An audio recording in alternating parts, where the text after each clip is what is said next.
Thank you everyone for being here, and I appreciate so much this opportunity to tackle what is definitely one of the, I think, one of the most difficult and challenging questions that we have to address. One of the things that I really started thinking about regarding this question about Marxism and critical race theory is how to bridge these two ideas together, because it may not seem like they are quite related, but they are, and they really have framed a lot of the questions that we're dealing with in society right now, whether or not we are aware of that or not. And so as we look at a few things, I want to introduce you to this topic. And so that's really what I'm going to do tonight. Is first I want to kind of give you a background. I always find it's helpful to appreciate the sort of the person credited with the philosophy and kind of why or what his motives were behind looking at his philosophy, and then how it's impacted us, and even some of the things that we need to be mindful of. So we're going to do some of that, and then look at critical race theory. So the scholar Thomas Sowell, he said that what Marx had done was essentially offer us a philosophy and a economic theory. And in doing that, what he's saying is the influence of Karl Marx has impacted how we evaluate life, how we look at society. We have a certain perspective. That's why you might hear about Marxism and even some of its other brainchilds like socialism and communism. And you will see how that people who come with this sort of Marxist slant bring a certain philosophy to how they look at life, how they look at resources, and how that impacts. And of course, in economic theory, we're going to look at that in just a moment, but and it also branch out in a few other areas. The other thing is, what he has done is also impacted sociology, psychology, social psychology. He has essentially put his thumbprint on some of the most important sciences that we lean on today, outside of the hard sciences that we might think of, like in the physical science world. Though born in Germany, he was really educated in England, and really is where he spent a lot of his time researching how society works, researching how the conflicts and how change occurs. And when he began to do this study, he really was trying to understand from a capitalistic point of view how society changes.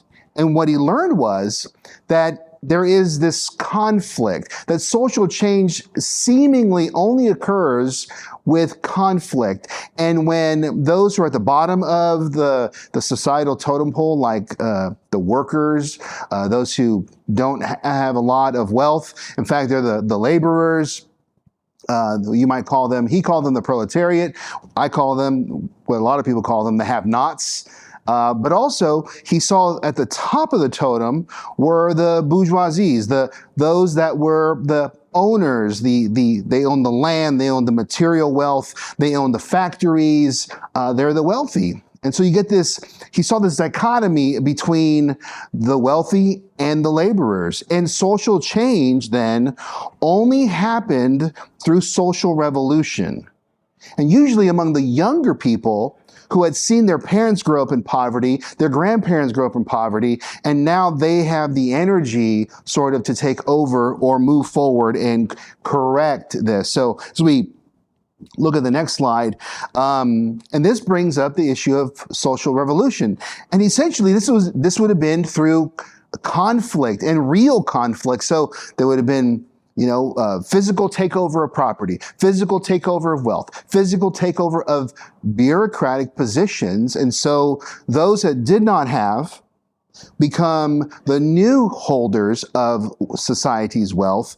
And the way they did that through social revolution and social change ultimately was, painful, socially painful. And a couple examples would have been how the old Russia moved from a capitalist economy and then became a socialistic or communistic party after the in the footsteps of Marxist ideology.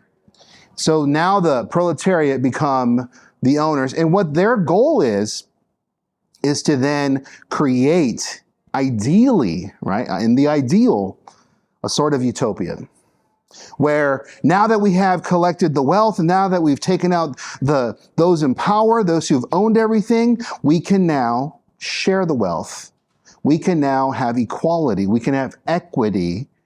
And though you might work, you will then still have some sort of share in it, but it'll be based on your needs, not so much giving you any allowance to exceed, perhaps, and explore that. So this utopia that Marx was hoping to create, because one of the things that Marx was worried about is, you have to appreciate that there was a lot of philosophical talk at this time about what is man, how does society know things? How do we know things? You had Immanuel Kant.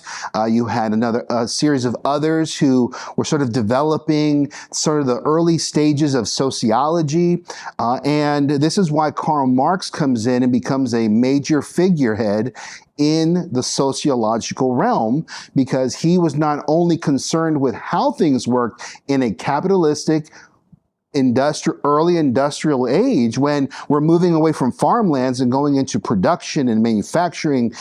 He was also concerned with how to change, how to make social change. And so in the end, without going into all the history of Marx, which we don't have time for, that would be a very long discussion, it ultimately amounts to, he believed in some form of communism. Dr. Sewell would call that lower C communism, the idea of being together and working together for the common good, versus capital C communism as the kind of the political party and so kind of social agenda that we might be aware of today. But even with that distinction, he is highly influential in what is communism and even socialism today. But this creates some interesting questions. And one of them that I, as a Christian, began really thinking about, and I've been thinking about this for quite some time, is that this idea of caring for each other by itself is not a bad idea.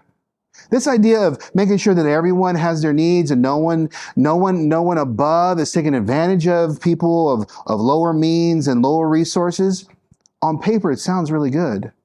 And I think we can all agree, on paper, we like that agenda. The problem, of course, comes down to how those who are oppressed take by force the very resources available and then try to create from that chaos of blood a utopia. It hasn't really worked out in societies that have tried this very hard kind of Marxism. But for some Christians, it seems very interesting and appealing, because if you read passages like Acts chapter 2, verse 42 to 47, sounds a lot like the early Jesus movement. Listen to this. I'm going to back up to verse 42. And they've devoted themselves to the apostles' teaching and the fellowship, to the breaking of bread and the prayers. And all came upon every soul, and many wonders and signs were being done through the apostles.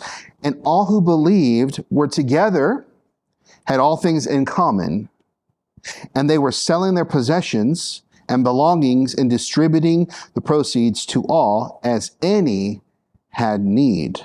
And day by day, attending the temple together and breaking bread in their homes, they received their food with glad and generous hearts, praising God and having favor with all the people. And the Lord added to their number day by day those who were being saved. Now, doesn't that sound similar? An ideal, right? The early Christians were so concerned for each other, they shared their wealth. They sold their things, and they took care of each other. Now, I read this passage, and at times I'm going, man, I wish we did more of this. I think it would be healthy for us in a number of ways. And I think, especially in a land where we often have way too much, we might sell some things and not even notice it, right? Still, I want to make some evaluations here. I want to mark some distinctions. We need to be careful here, Because I've read Christian writings and Christian scholars, and I've had conversations with church members and people in general that Jesus was a socialist, that Jesus was a communist, that he may not have said it, but that's exactly what his followers did. And passages like Acts 2 come up, Acts chapter 5 and 6, where we read about the church helping the widows and even some people selling their properties and helping people. We see a lot of that.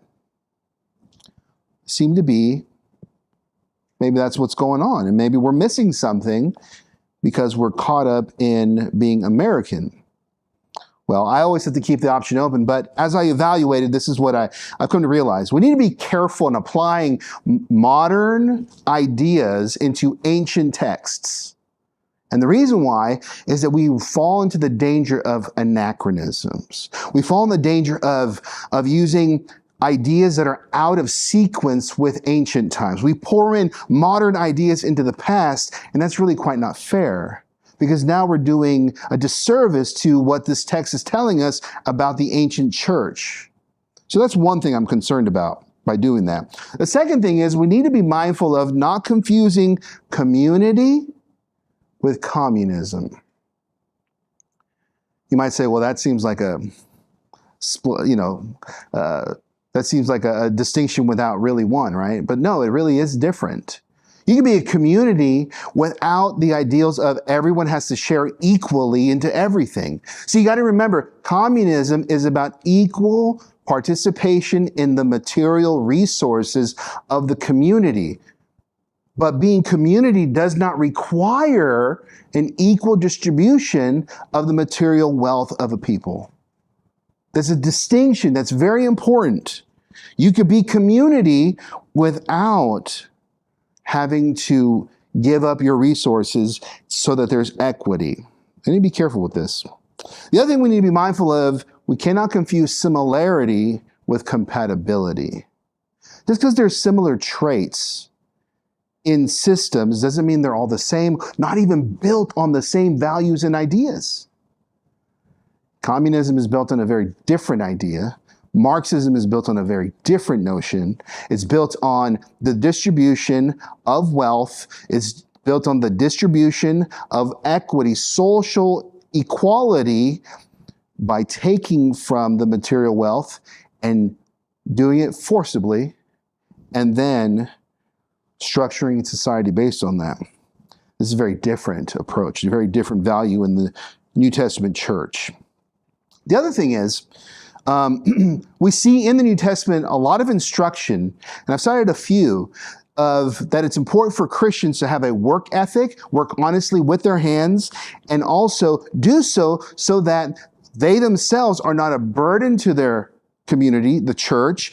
And on top of that, Paul would instruct certain Christians that were sort of being idle, going from house to house and sort of leaning on other people as they had this misguided notion that Jesus was coming soon so they wouldn't have to work. And Paul says, no, if a man will not work, neither let him eat. That's some strong language.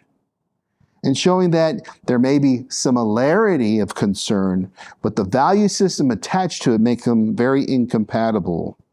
And finally, yes, there was mutual care. One of my favorite passages in 2 Corinthians is when Paul describes a number of churches. He describes the churches in Macedonia. He describes churches in Corinth that he's writing to. And they're describing, and he's talking about this gathering of resources for needy Christians in Jerusalem. And one of the things he says, he lifts up the poor Macedonian Christians, and he says they gave beyond their ability. They put themselves into further dire straits when they were poor. They still gave. But then Paul moves on in order to encourage the Corinthians. He moves on and says to them, and you need to take a lesson from them because you made a commitment to these needy Christians in Jerusalem, and now fulfill your pledge and give also to the needy saints in Jerusalem, that there be fairness, that your prosperity may go to them and bless them, and that so that maybe later their prosperity will bless you later, that there be fairness. In other words, it wasn't about equal distribution of wealth. It was about learning that those who may have more wealth can be like those who are without wealth and know the importance of sharing, being community, but it wasn't forced on them. It wasn't the wealthy need to stop being wealthy. It was that they needed to share and use their material blessings. Now, why is this so important? Well, we're going to get to how Marxism and even critical race theory come together. Now, let me back up again. Now, one of the things about Marxism is that it's really based on the empiricism of its time. Let me explain what I mean by that if you're not familiar with that word. Empiricism is a way of looking at the world from purely natural means. It is like it's like the way you learned science as a kid. Remember, things that you hear, things that you see, things that you touch, things that you hear, like the five senses, you know, even though I didn't list all of them. That's a little game for you later. But when you think about empiricism essentially says, if none of the five senses can detect it, it's not real. So empiricism was, put on these studies of society and morality, and essentially you began to observe human behavior based on purely external phenomenon. Being wealthy was comfortable, being poor was uncomfortable.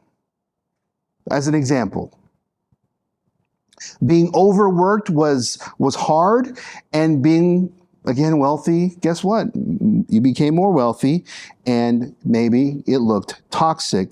It was all about physical observations. And that is the lens by which Marx looked at society. That is the lens by most of the people of his time looked at society, on purely material means, because that was the empiricism of his day. It was strictly natural, which means the idea of anything supernatural, God, was gone off the table, and anything immaterial like morality, what is an essence? In other words, what kind of thing is a human? Well, if it's transcendent, it is not empirical and it's not natural, so that's off the table as well. So you look at the world exclusively on naturalistic terms. Therefore, when Marx looked at society in these capitalistic frameworks, he didn't see, oh, these people are hurting and it's bad for humans because of who they are and the dignity they have inherently. He saw them as those below who are struggling observably, and those above who are taken advantage observably. So he tied this empirical outcome and status to how he looked at the world and how he presented his view. Now, this way of looking at the world is important for us because it's tied to something a bit deeper that stems back to a debate. There really wasn't a debate in human history up until the 13th century by William Occam, the famous Occam of Occam's razor. And he was one of the most influential figures that has impacted ethics ever since, even though he's not normally brought up. And I started searching through ethical books, even one that was just published last year out of Oxford University Press. They don't even bring up this idea of nominalism, which I'm about to introduce to you, but it's very significant. Essentially, with nominalism, what you have is, the word itself just simply means what something is named by. We're just dealing with names. We're dealing with ideas. We're just putting a name on something. So justice, for example, or dignity, it's just something we've named and experienced, but it doesn't exist apart from our living experience. So, where you might say we have human dignity, on nominalism it says, well, you might, but even if you had dignity, you have a different dignity than he has a different dignity. You do not share the quality of dignity. It is numerically different, or we might say the weight of our dignity is different per person, or to use the philosophical language, each person's dignity is a particular instance of dignity. And that becomes a problem. Because now we do not have an equality, we have already a shift in equality of essence. That's why, if there's no essences, all of our beliefs about value are constructs. They're just what we built up socially. And in Marxism, the disparity between the wealthy and the workers were the lens by which he saw, and understood sort of what's going on and what needs to be changed and how to change it. But doing this created sort of an impetus in social theorists, and thus you get two other things. You get social conflict theory, which he's credited for. Had to study a bunch of that in my sociology classes. And critical theory, especially developed by the Frankfurt School. And critical theory then gave birth to critical race theory. And not just critical race theory, but a number of other types of critical theory, whether it's critical queer theory, whether it's critical, anyway, you can figure it out. There's several different kinds, especially intersectionality. That sort of is a tool, a lens, and we'll get to that a little bit now and in my other talk, but ultimately, Marxism, nominalism, and critical race theory, and social conflict theory, which are all together wrapped into the same sort of package. And if your brain is breaking, I understand, because it's a lot to take in, but they're all fundamentally brought down to the same thing.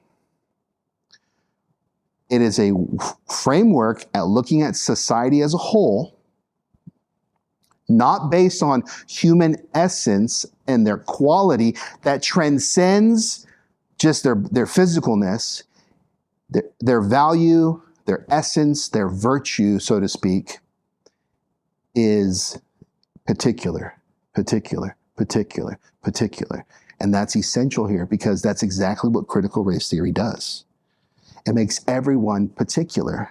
It makes everyone, with the lens of intersectionality, which is designed to look at individuals in society who are experiencing a kind of inequality, experiencing a type of, disparity. They're going through some kind of oppression based on particular cross sections, their race, their gender identity, their income, all kinds of ways to sort of bring it all down to one piece. And bit by bit, people's values are based on that, not on what a human is. And that becomes a problem.